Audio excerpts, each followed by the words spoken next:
ये मेरे हाथ में 10 का नोट है, इसमें आप देख रहे हैं पहले बना है 1, उसके बाद बना है 0, इसी पर 1 0 और लगा दीजिए, माल बना 100 रुपया।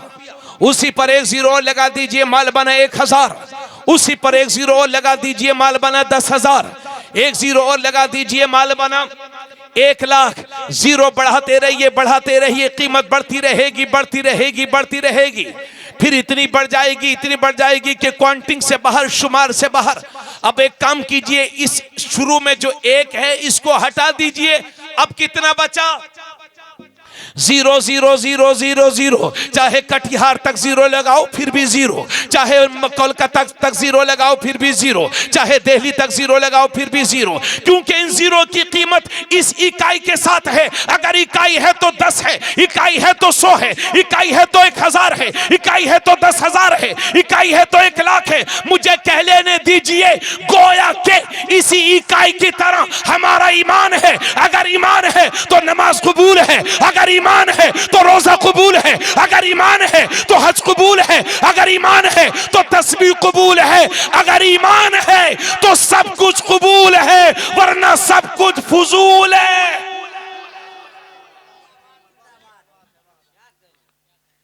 इसलिए अपने ईमान को खुले कुफ्र से भी बचाओ और छुपे कुफ्र से भी बचाओ। बात समझ में आ गई आप हजरात के?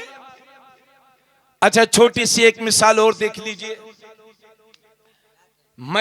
आप मुझे देख रहे हैं ना, मैं बोल रहा हूं, आप देख रहे हैं मुझे, लेकिन जब तक बोलूंगा बाबू, जब तक बोलूंगा, जब तक बदन में जान है, और जैसे ही बदन से जान निकलेगी तो बोल पाऊंगा, आप लोग सुन पाएंगे। तो पता चला हमारा जो जिस्म है इसके अंदर एक आत्मा है, रूह है, और जिस दिन बदन से रूह निकली है, जिस्म किसी काम का नहीं। पता चला कि असल रूह ही है, आत्मा ही है। लेकिन मजे की बात यह है कि जो कुछ भी नहीं है, जो सब कुछ है, रूह सब कुछ है, वो दिखाई नहीं देती, और जो कुछ भी नहीं है वो दिखाई देता है। इसी तरह से अल्लाह ने जो हमें ईमान दिया है वो भी 2 चीजों का मजमुआ है। एक को अकीदा कहते हैं, एक को अमल कहते हैं। ये असल है। तो जिस तरह से रूह के बगैर जिस्म नहीं, इसी तरह से अच्छे अकीदे के बगैर अमल काबिल कबूल नहीं। यही वजह है कि दिखावे वाले लोग अमल पे ज्यादा जोर देते हैं और सुन्नी लोग अकीदे पर ज्यादा जोर देते हैं। क्योंकि अगर अकीदा ठीक है और अमल में कमजोरी भी है तो इंशाल्लाह गिरते पड़ते जन्नत में चले जाएंगे, और अकीदा ही खराब है तो हाजी जी का हज और तस्बीह, हाजी जी भी कब्र में जाएंगे और कब्र से उठा करके वहां झोंक दिए जाएंगे। ऐसी हाजी जी की ये तस्बीह, लंबे लंबे सजदे, लंबे लंबे रुकू, ये किसी काम के नहीं। अगर दिल में हुजूर, अकीदे में हुजूर की बारगाह में जरा सी भी बेअदबी है तो सारे अमल जाए हो चुके। तवज्जो। तो मैं ये अर्ज कर रहा हूं कि खुले कुफ्र से भी बचो, छुपे कुफ्र से भी बचो, और अपने बच्चों को आशिक रसूल बनाओ, हुजूर का चाहने वाला बनाओ, हुजूर से मोहब्बत करने वाला बनाओ, औलिया अल्लाह से मोहब्बत करने वाला बनाओ, गौसो ख्वाजा से मोहब्बत करने वाला बनाओ, वारिस पाक मखदूम सिमना से मोहब्बत करने वाला बनाओ, और दौरे हाजिर में इमाम अहमद रजा का चाहने वाला भी बनाओ। इतनी बातें कहने के बाद अब बड़ी तवज्जो के साथ ये बात भी सुन लीजिए। हजरत अल्लामा शकीबुल हसन साहब इमाम है ना, अगर ये मेरे कान में कहें कि मौलाना साहब ये बात बोल दीजिए और मैं ना मानूं, तो दूसरी बार मुझसे कहेंगे कि हजरत शकीबुल हसन ये कह रहा था, ये भी बोल दीजिए, फिर भी मैं ना मानूं, तो हजरत तीसरी बार मुझसे सख्त लहजे में कहेंगे कि हजरत शकीबुल हसन ये अर्ज कर रहा था कि ये भी बोल दीजिए, फिर भी मैं ना मानूं, तो बोलो ये नाराज होंगे कि नहीं? अगर ये कोई बात मुझसे 3 बार कहें और मैं अमल ना करूं तो ये नाराज हो जाएं, तो सोचो तो सही, मेरा रब कुरान में 68 या 70 मकाम पर नमाज का हुक्म फरमा रहा है, फिर भी हम नमाज नहीं पढ़ेंगे तो रब की रहमत रूठेगी कि नहीं? रब नाराज होगा कि नहीं? आज मुसलमानों के सामने जो सबसे बड़े बड़े मसाइल खड़े हुए हैं, उसकी सबसे बड़ी वजह यह है कि हमने अपने रब के हुजूर सजदे करना छोड़ दिया है। बस थोड़ी सी देर और तवज्जो सुन लीजिए। सबसे बड़ी वजह यह है कि हमने रब के हुजूर सजदे करना छोड़ दिया है। यही वजह है कि हमें दर बदर झुकना पड़ रहा है। अब सुनिएगा मेरी बात।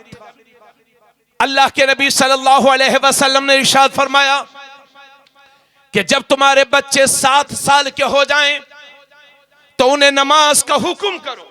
ए बेटा, जब तुम्हारे बच्चे 7 साल के हो जाएं तो उन्हें नमाज का हुक्म करो, और जब तुम्हारे बच्चे 10 साल के हो जाएं तो उन्हें मार मार करके नमाज पढ़ाओ।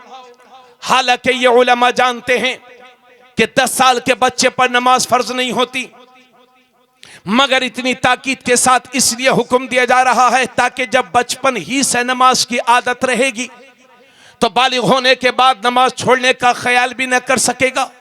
फिर सुन लीजिए, अल्लाह के नबी फरमाते हैं जब तुम्हारे बच्चे 7 बरस के हो जाएं, 7 साल के हो जाएं तो उन्हें नमाज का हुक्म करो, और जब तुम्हारे बच्चे 10 साल के हो जाएं तो उन्हें मार मार करके नमाज पढ़ाओ, और जब तुम्हारे बच्चे 10 साल के हो जाएं तो उनके सोने के बिस्तर अलग अलग कर दो। यानी 10 साल उम्र होने के बाद कोई भी भाई अपनी बहन के साथ न सोए, कोई भी बहन अपने भाई के साथ न सोए। बच्चों की उम्र 10 साल हो जाए, उनके सोने के बिस्तर अलग अलग कर दीजिए। अल्लाह के नबी सल्लल्लाहु अलैहि वसल्लम फरमाते हैं हर चीज की एक पहचान है और ईमान की पहचान नमाज है। जोर से बोलो सुभान अल्लाह। हर चीज की एक पहचान है और ईमान की पहचान नमाज है।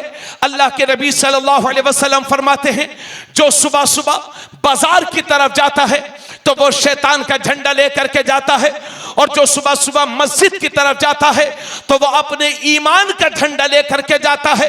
अब नासिर चक वालों, अतराफ वालों, ये फैसला तुम्हें करना है कि सुबह सुबह उठने के बाद शैतान का झंडा उठाना है या अपने ईमान का झंडा उठाना है, अल्लाह के दीन का झंडा उठाना है। मेरे नबी ने हजरत अली से फरमाया था, ए अली 3 कामों में कभी देर मत करना। जब नमाज का वक्त हो जाए तो नमाज की अदायगी में कभी देर मत करना। जब जनाजा तैयार हो जाए तो उसकी नमाज जनाजा पढ़ने में देर मत करना। और जब किसी बेवा का, विधवा का मुनासिब रिश्ता मिल जाए तो उसका निकाह करने में कभी देर। अरे भाई, ये हदीस दोबारा सुना दी जाए। आप लोग शोरा से कहते हैं हजरत ये मिसरा दोबारा इरशाद हो,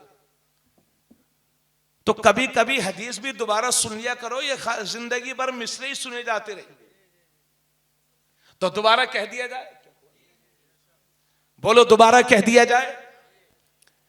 अल्लाह के नबी ने हजरत अली से फरमाया था, ए अली, और ए मेरी बहन तुम भी सुनना, जिस तरह से मर्दों पर नमाज फर्ज है इसी तरह से औरतों पर भी नमाज फर्ज है।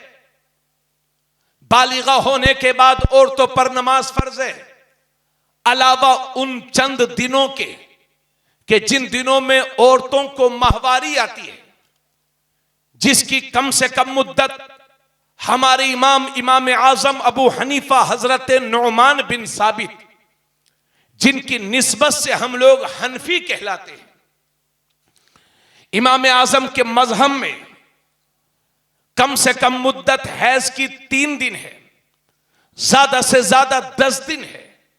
अगर 10 दिन के बाद भी वो खून आता है तो वो बीमारी का खून है। औरतें उस हालत में पाक होकर के नमाज पढ़ें। इसी तरह से बच्चों की पैदाइश के बाद जो औरतों को खून आता है उसे निफास का खून कहते हैं, जिसकी कम से कम मुद्दत मुतय्यन नहीं है और ज्यादा से ज्यादा 40 दिन। 40 दिन के बाद भी वो खून आता है तो बीमारी का खून है। ऐसी हालत में औरतों को चाहिए कि गुस्ल करके नमाज पढ़ें। तो जिस तरह मर्दों पर नमाज फर्ज है, इसी तरह से औरतों पर भी नमाज फर्ज है। अल्लाह के नबी सफर मेराज में जब तशरीफ ले गए और जब वापस तशरीफ लाए तो औरतों के मजमे से खिताब किया और कहा, ए औरतों, अल्लाह से डरो और अपने अमल अच्छे करो, क्योंकि मैंने जहन्नम में ज्यादा औरतों को देखा है। इसलिए मेरी मां बहनों, नमाज़े पंजगाना अपनी पहचान बना लो। सब कुछ छूट जाए लेकिन तुम्हारी नमाज़े पंजगाना ना छूटे। जिस तरह मर्दों पर 5 वक्त की नमाज फर्ज है, इसी तरह से औरतों पर भी नमाज फर्ज है। तो मेरे नबी ने हजरत अली से फरमाया था, ए अली, 3 कामों में कभी देर मत करना। जब नमाज का वक्त हो जाए तो नमाज की अदायगी में कभी देर मत करना। जब जनाजा तैयार हो जाए तो उसकी नमाज जनाजा पढ़ने में देर मत करना। और जब किसी बेवा का विधवा का मुनासिब रिश्ता मिल जाए तो उसका निकाह करने में देर मत करना। हजरात जरा गौर कीजिए, आज अपने मुल्क में नारे लगते हैं, बेटी पढ़ाओ, बेटी बचाओ, नारी को नहीं, जैसे पहले था वैसे कर दो, ठीक था, वो खत्म कर देते, तकरीर खत्म कर दे। हाँ बस खत्म कर रहे हैं, थोड़ी देर तो खत्म, बस 5-10 मिनट खत्म कर रहे हैं तब माइक ठीक। हजरात, इसी मुल्क में लोग नारा लगाते हैं, बेटी पढ़ाओ, बेटी बचाओ, नारी को सम्मान दो। लेकिन इसी मुल्क के अंदर करोड़ों लोग ऐसे हैं कि अगर सुबह सुबह किसी बेवा पर नजर पड़ जाए, किसी विधवा पर नजर पड़ जाए, तो वो कहते हैं हमारा आज का दिन खराब हो गया, हमारा आज का दिन। आप लोग अदब के साथ खड़े हो जाएं। सैयद साहब तकबीर के साथ मोहब्बत से बोलिए सुभान अल्लाह। नई नई आवाज आनी चाहिए पूरे मजमे की, कहिए सुभान अल्लाह। बस मैं अपनी तकरीर बंद कर रहा हूं और 2 बातें कहकर आपके सामने से रुखसत होना चाहता हूं। माशाअल्लाह हम सब के लिए ये लम्हे खुशनसीबी के हैं। इस वक्त हमारे मिंबर पर एक ऐसी शख्सियत जलवा फरमा है कि जिसकी रगों में सैयदा फातिमा ज़हरा का खून दौड़ रहा है। शेख तरीक़त, आले रसूल, औलादे बतूल, हुजूर अल्लामा अश-शाह सैयद हुजूर नूर मियां साहब किबला दामत बरकातुहुल आलिया, जो सुबह राजस्थान से चल करके आपके दरमियान तशरीफ लाए। इंशाअल्लाह हजरत की नसीहत में इस गुफ्तगू आप हजरत समात करेंगे। तो हजरत की गुफ्तगू से पहले इंशाअल्लाह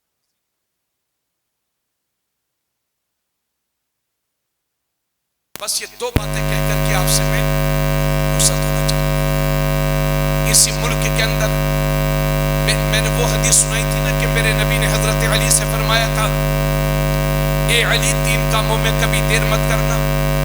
जब नमाज का वक्त हो जाए तो नमाज की अदायगी में देर मत करना। जब जनाजा तैयार हो जाए तो उसकी नमाज जनाजा पढ़ने में देर मत करना। और जब किसी बेवा का विधवा का मुनासिब रिश्ता मिल जाए तो उसका निकाह करने में देर।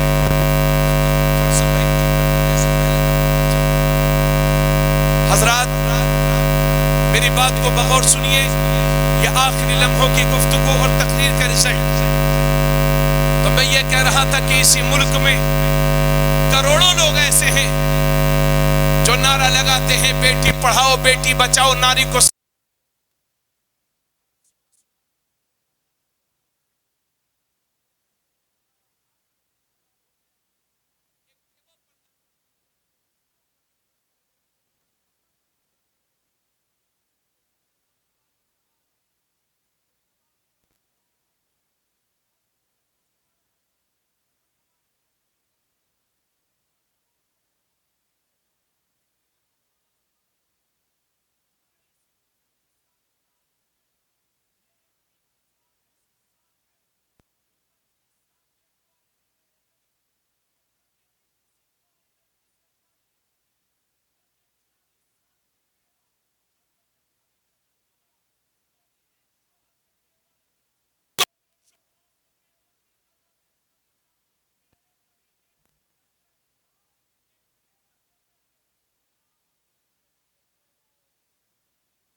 हसद से भरा हुआ है। लोग कब्रिस्तान में जाकर के भी अपने मरहुमीन से इबरत हासिल नहीं करते। ताजदार अंबिया कॉन्फ्रेंस जब 2-3 साल पहले हुई होगी तो इसी कॉन्फ्रेंस में बहुत सारे लोग वो आए होंगे जो पहले आए थे और अब नहीं है। और अल्लाह करे आप सबको लंबी उम्र मिले, हम सबको लंबी उम्र मिले। मगर अगली कॉन्फ्रेंस में कौन होगा कौन नहीं होगा इसकी कोई गारंटी नहीं है। जिंदगी की शाम कब हो जाए कोई भरोसा नहीं है। सांसें कब थम जाएं कोई भरोसा नहीं। पहले रोड कच्चे होते थे, एक्सीडेंट होते थे, 1-2 लोग मरा करते थे। आज एक्सप्रेसवे बने हुए हैं, पूरी की पूरी गाड़ी पलटती है और पूरी की पूरी फैमिली खत्म हो जाती है। इसलिए लोगों होश की दवा लो।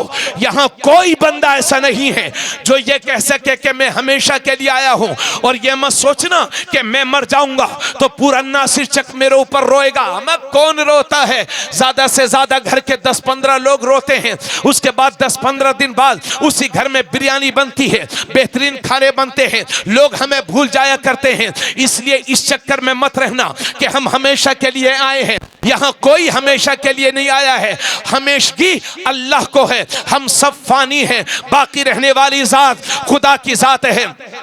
इसलिए मेरे अजीज आज की महफिल में आए हो, आले रसूल तशरीफ लाए हैं, ताजदार अंबिया कॉन्फ्रेंस में आए हो तो खाली हाथ वापस मत जाओ।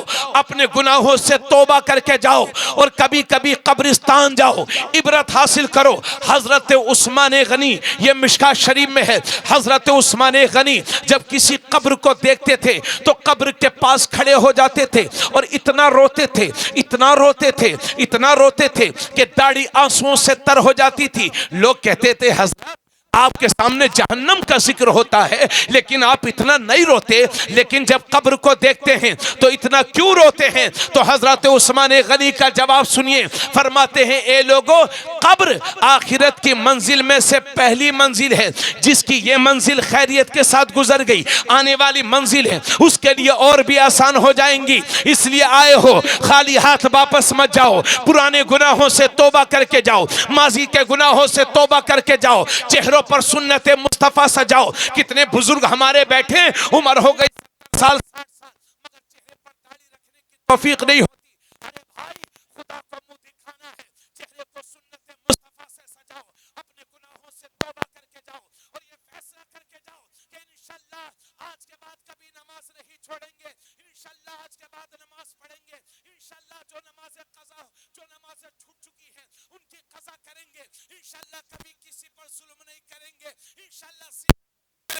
इंशाअल्लाह सूद नहीं खाएंगे, इंशाअल्लाह पड़ोसी पर जुल्म नहीं करेंगे, इंशाअल्लाह शादियों को सुन्नतों की रोशनी में करेंगे, अपनी बेटियों को, बहन बेटियों को पर्दे की तलकीन करेंगे। तुम पक्के सच्चे मुसलमान तो बनो, फिर तुम्हारा भाई तुम्हें यकीन दिलाता है ये जो परेशानियां हैं, ये जो मुसीबतों के पार खड़े हुए हैं, इनसे डरो नहीं, घबराओ नहीं, ये बादल हैं, उड़ जाएंगे, आंधियां हैं, थम जाएंगी, तूफान हैं, रुक जाएंगे, इस्लाम का उजाला क़यामत तक बाकी रहेगा। मेरे अजीज, तू अपना रास्ता सीधा कर ले। अगर रास्ते में पत्थर भी होंगे तो अल्लाह मोम बना देगा, कांटे भी होंगे तो फूल बना देगा। कि मोहम्मद से वफा, तूने तो हम तेरे हैं, ये जहां चीज है क्या लोहो कलम तेरे हैं। फानूस बन के जिसकी हिफाजत हवा करे, वो शम्मा कब बुझे जिसे रोशन खुदा करे। नूरे खुदा है कुफ्र की हरकत पे खंदजन, फूंकों से ये चराग बुझाया ना जाएगा। वमा अलैना इल्लल बलाग। अस्सलामु अलैकुम व रहमतुल्लाह।